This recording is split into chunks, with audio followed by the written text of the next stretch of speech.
Պարոն Քոչինյան, ըստ էության վերջին օրերին տիրող իրավիճակից հետո, երբ որ վարչապետ Նիկոլ Փաշինյանը հանդես եկավ մի շարք հայտարարություններով եկեղեցականների հետ կապված նրան հետ, որ կուսակրոնության ուխտն են խախտել եւ Գարեգին Բ-ի հետ կապված եկեղեցին խախտած լոռությունը երեք մայրաթորը հանդես եկավ հայտարարությամբ։ Նախ ընդհանուր առմամբ ինչ եք առանձնացրել եւ սպասելի էր այդ պատասխանը։ Գիտեք, շատ հաճախ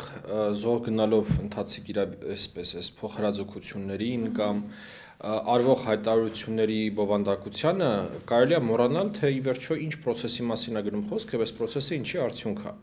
Process-ը արդյունք է նրա, որ Հայաստանյան Ծառայողական եկեղեցին իր գրեթե ամբողջ ղեկավար կազմով եւ իմաստնավորի կաթողիկոսով բուրըն ակտիվ քաղաքական գործունեություն է ծավալել, ընդ որում ծավալել է ընդդիմադիր արմատական ընդդիմադիր կեցվածքով քաղաքական գործունեություն, քաղաքական հարվածներ է հասցնում կառավարությանը եւ իշխող թիմին, եւ կառավարությունն ու իշխող թիմն ի պատասխան քաղաքական հարվածներ են հասցնում եկեղեցուն եւ դրա ղեկավարին կաթողիկոսին։ Այսինքն այն պահից սկսած, երբ որ եկեղեցին սկսել է այդ քաղաքական հարվածները հասցնել, եկեղեցին այլևս չի կարող այն տոնով հայտարարել, թե դուք իրավունք չունեք խառնվելու եկեղեցու գործերին կամ մեր կուսակրոնությունը մեր գործն է կամ մեր գործը չէ եւ այլն եւ այլն։ Հասկանում եք, նույն բառի միջած տեղի նույն ժամանակին փաստաբանների հետ։ Երբ որ փաստաբանները անում էին մաքուր քաղաքական հայտարարություններ իրենց պաշտպանյալների վերաբերյալ, հետո ստանում էին քաղաքական հակահարված, ասում են, բայց ես փաստաբան եմ, դուք ինչ իրավունք ունեք ինձ պատասխանելու կամ ին վերաբերյալ կարծիք հայտնելու կամ հայտարարություն անելու։ Ախր այդ կարմիր գիծը որ բայից, որ ինստիտուտը, մարդկանց խմբերը անցնում են եւ սկսում են քաղաքականությամբ զբաղվել եւ ինչպես նշեցի, հստակ քաղաքական հարվածներ հասցնել։ Այդ պահից սկսած իրենք չեն կարող թաքնվել իրենց ինստիտուտների, կարգավիճակի, դիրքի, պաշտոնի հետևում եւ ասել իմ պաշտոնը կամ իմ դիրքը կամ իմ կառույցը անձեռնմխելի է, դուք իրավունք չունեք դրա վերաբերյալ որևէ բան ասել։ Դրա միակ ճանապարհը այն է, որ եկեղեցին չզբաղվի քաղաքականությամբ եւ առավել եւս արմատական, այսպես ընդդիմադիր դիրքորոշում չզբաղեցնի կառավարության կողմից վարվող քաղաքական գծի նկատմամբ։ Ես իհարկե հասկանում եմ ընդդիմության, այսպես գիտեք, քաղցը կամ ուրեմն ասենք գրավչություն ընդդիմության տեսանկյունից գործիքայնացնելու է ամեն ինչը, ասելու այ տեսեք կառավարությունը այնքան ուխտադրուժ, չգիտեմ, հայադավ, ազգադավ քաղաքականությունա վարում, որ անգամ եկեղեցին չի կարողանում մնալ անմասն եւ դա մասը դառնում է քաղաքական process-ների, բայց դա գիտեք ոչ այնքան առնվազն վերջին 2 տարիների իրադարձությունները դա ցույց տվեցին, էլի, որ դա ոչ այնքան դառնում է արդյունավետ քաղաքական գործիք, որքան ուղղակի հավելյալ այսպես նվազեցնում է չեզոքացնում է կամ փշրում է եկեղեցու հեղինակությունը հայկական Հայաստանի հասարակության աչքերում։ Այսինքն օգտագործել եկեղեցին որպես գործիք հարվածելու համար կառավարությանը նույնց եմ ուզում կրկնել, որ դա ինչ-ինչ քաղաքական ուժերի կամ նրանց հովանավոր աշխարհակաղակական կենտրոնների տեսանկյունից կարող է գրավիչ թվալ, բայց դա չնայած այս մարդկանց դա հետաքրքիր չէ, բայց ամեն դեպքում ասենք, դա ընդհանրապես մաշեցնելու է եւ հարվածելու է եկեղեցուն։ Ուրիշ ոչինչ։ Պարոն Քոչինյան, շատ հետաքրքիր բան եք նշում, որ ընդդիմության համար կարող է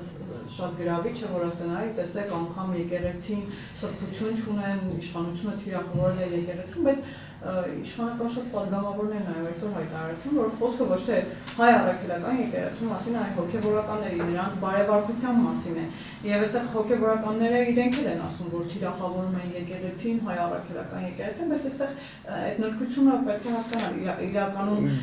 Ես նույնիսկ ավելի կկոնկրետացնեի այս խոսակցությունը եւ կասեի, որ խնդիրը ոչ թե հոգևորականներն են կամ նույնիսկ, չգիտեմ, եպիսկոպոսներն են, սրբազանները, խնդիրը մեկ հոգի է։ Դա հայաստանյաց եկեղեցու ղեկավարն է, Գարեգին երկրորդն է։ Միակ խնդիրը մի հոգի է, մարդն է խնդիրը։ Հայաստանյաց եկեղեցին բավականին բրգաձև կառույց է, եւ որևէ մի պաշտոնյա եկեղեցուն, որևէ մի ծառայող եկեղեցու չի կարող որևէ հայտարարություն անել, գործողության դիմել առանց դրա վերաբերյալ կանաչ լույս ունենալու եկեղեցու ղեկավարից։ Եվ ուրեմն այն ամեն ինչը մենք տեսնում ենք, այն հակադրվածությունը Հայաստանի Հանրապետությանը եւ դրա կառավարությանը, որը մենք տեսնում ենք, հստակ մեկ հոգու քաղաքական նախաձեռնությունն է։ Ասեմ ավելին, ես նաեւ կասկածում եմ, որ այն աշխարհակաղակական կենտրոնը, որի մասին ես խոսեցի, մասնավորի Ռուսաստանը, օգտագործում է հայկական եկեղեցին Հայաստանի Հանրապետության դեմ այդ մեկ մարդու միջոցով։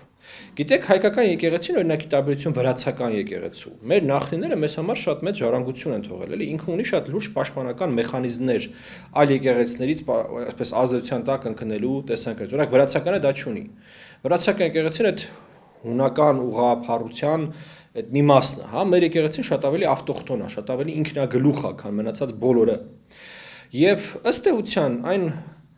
խնդիրը, որը որ կա, դա եկեղեցու խնդիրը չի, դա եկեղեցու ինստիտուտների խնդիրը չի, դա մի հոգու խնդիր է։ Հիմա վարչապետն էլ է այդ հարցը բարձրաձայնում օրեր շարունակ, նաև ստատուսներով է հանդես գալիս, որ Գայլին բան պիտի հեռանա, եթե խախտել է այդ կուսակրոնության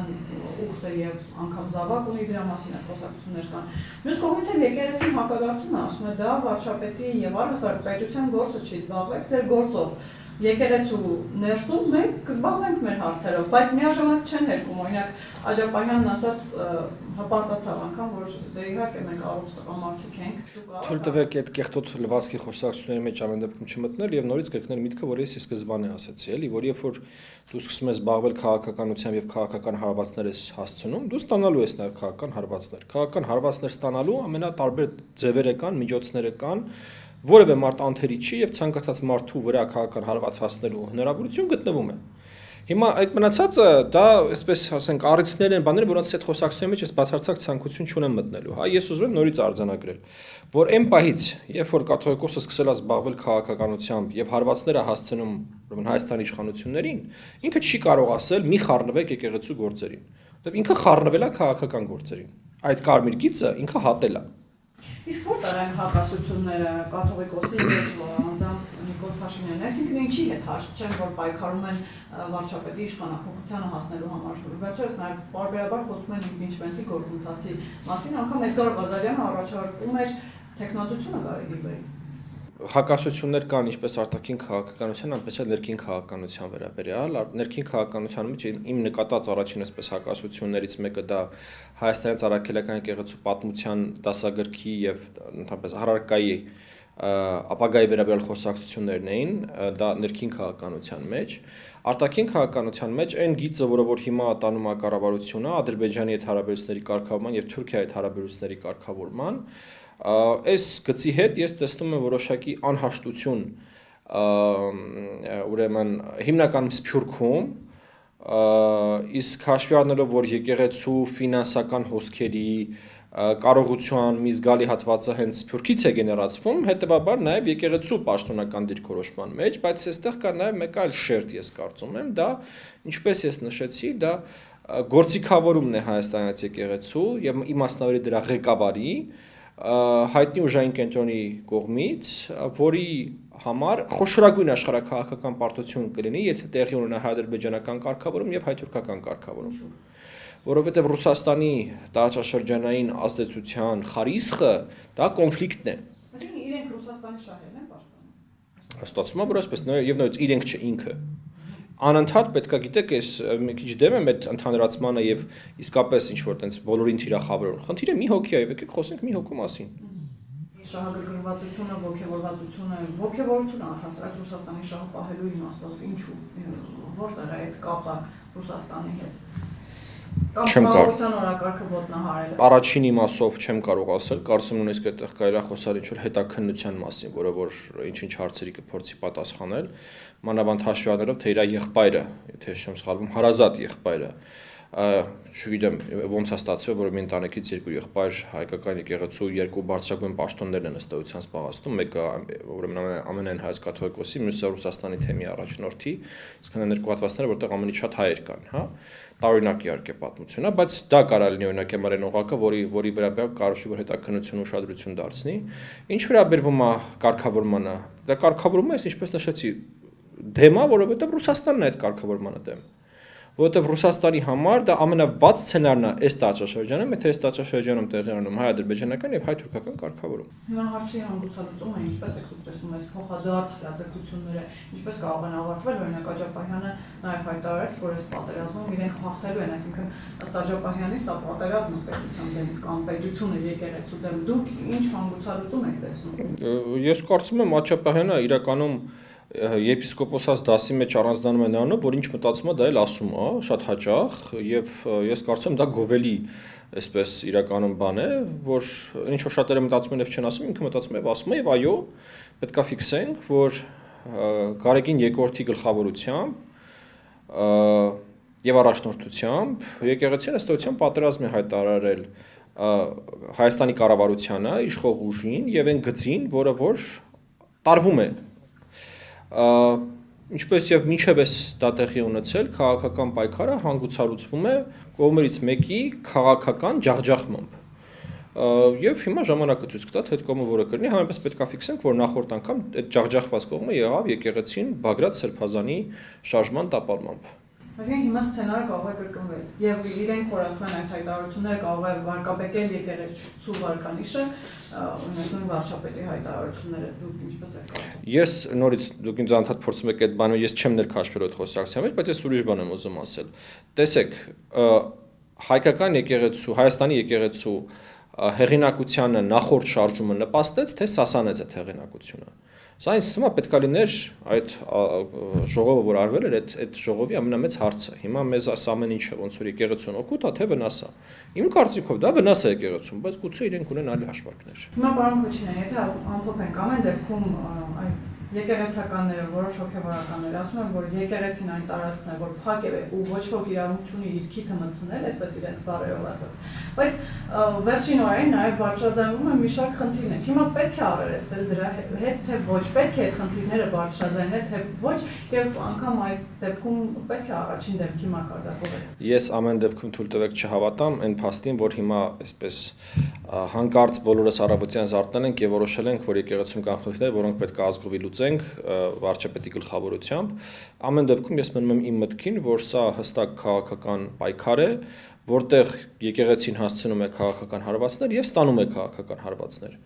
ու այդ պայքարի հանգուցալուծումը պարտադիր չէ եւ միշտ չէ որ տեղի ունենալու եկեղեցու ռեֆորմացիա օրինակ համար կամ եկեղեցում ռեֆորմներով դրա համար ընդհանրապես անհրաժեշտ է որ եկեղեցին շարունակի զբաղվել իր գործերով Իսկ որ դեպքում Գարեգին բան կգնա կհեռանա Ես չեմ կարծում որ կա սցենար որևէ որ Գարեգին բն իր կամքով կհեռանա Իսկ ինչ որ սցենար առհասարակ գոյություն ունի որ Գարեգին բան կհեռանա կամ կհեռացնի Որովհետև դրա մասին են խոսակցություններ եղան վարչապետը մի քանի անգամ այդ հարցը Ես ճիշտ ասած եկեղեցական իրավունքի մասնագետ չեմ, ես նույնիսկ չգիտեմ հայկական եկեղեցում կա որևէ պրոցեդուրա ֆորմալ կաթողիկոսի հեռացման բացի իր սեփական ցանկությունից, իր սեփական ցանկությունները, ինչքան հիշում մոտավորապես 800 տարի է Հայաստանում որևէ կաթողիկոս սեփական ցանկությամբ չի հեռացել։ Վերջին 800 տարվա մեջ կաթողիկոս Միայն մահացել է ընտրվել է նոր կաթողիկոս, ուրիշ պրոցեդուրա ոնց որ թե չի եղել եւ կդժվարանամ ասել տեսականորեն անգամ որևէ բան կա թե չէ։ Եվ այս ամբողջը կարող ենք դիտարկել 2026 թվականի խորհրդարանական ընտրությունների համատեքստում եւ ըստ այդմ նաեւ այս դիրքավորումը կապված։ Իհարկե, սա շատ հստակ հենց 26 թվականի ընտրությունների մեկնարկը կարող եք համարել այդ ընտրապայքարի, եթե կուզեք մեկնարկը, որովհետեւ այս պատրությամբ ընդդիմադիր ամենակարող ուժը այո եկեղեցին է։ Այդ խոսակցությունները, որ Աջապահյանին են առաջադրում կամ Գարեգին Բեին են առաջադրում, այսինքն սա կարող է ինչ-որ պահի ավելի լուրջ փուլ մտնել։ Եկեղեցին իր դեմքով կարող է առաջադրվել կամ ինչ-որ մի հոգի։ Ես կարծում եմ պետք չի բացառել նման տարբերակ, շատ տարօրինակ ժամանակներով ենք ապրում։ Ռուսաստանը դա խաղարկում է։ Չեմ բացառում։